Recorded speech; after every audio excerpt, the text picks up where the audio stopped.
اللہ رب کائنات نے ارشاد فرمایا یا ایھا الذین آمنوا اطیعوا اللہ و اطیعوا الرسول و اولی الامر منکم۔ اللہ رب کائنات نے ارشاد فرمایا اے ایمان والو، اطاعت کرو اللہ کی، اطاعت کرو اللہ کے رسول کی، اور اطاعت کرو ان کی جو تم میں امیر بنا دیے گئے ہیں۔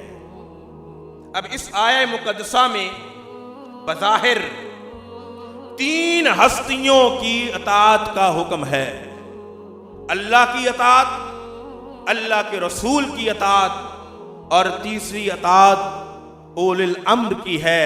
اور اس میں اللہ کی اطاعت، اللہ کے رسول کی جو اطاعت ہے وہ غیر مشروط ہے، شرط کے ساتھ نہیں، غیر مشروط ہے۔ اللہ کا حکم ہے ماننا ہے، اللہ کے رسول کا حکم ہے ماننا ہے، لیکن اولی الامر کی جو اطاعت ہے وہ مشروط ہے۔ اللہ رب کائنات نے آگے ارشاد فرمایا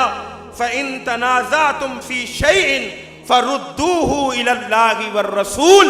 کہ اگر امیر کی اطاعت کرتے ہوئے تم تردد میں پڑو، تمہیں کوئی شک ہو، تم شک اور شبہات کے اندر مبتلا ہو،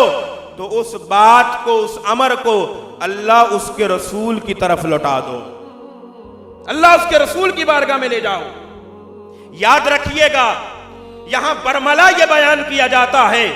کہ اللہ کی اطاعت غیر مشروط، اللہ کے رسول کی اطاعت غیر مشروط، لیکن اولی الامر کی اطاعت وہ مشروط ہے۔ لیکن یہ بات بھی ہمیشہ ذہن نشین رہنی چاہیے کہ یہاں اللہ اور رسول کی اطاعت اور امیر کی اطاعت میں فرق صرف اتنا ہے کہ یہاں ایک چیز کا استثناء ہے،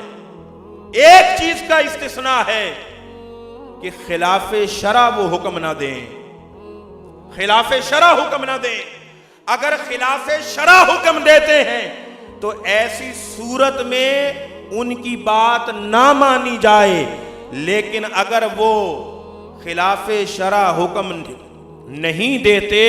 تو ان کی ہر ایک بات کو ماننا یہ اللہ کی طرف سے حکم ہے۔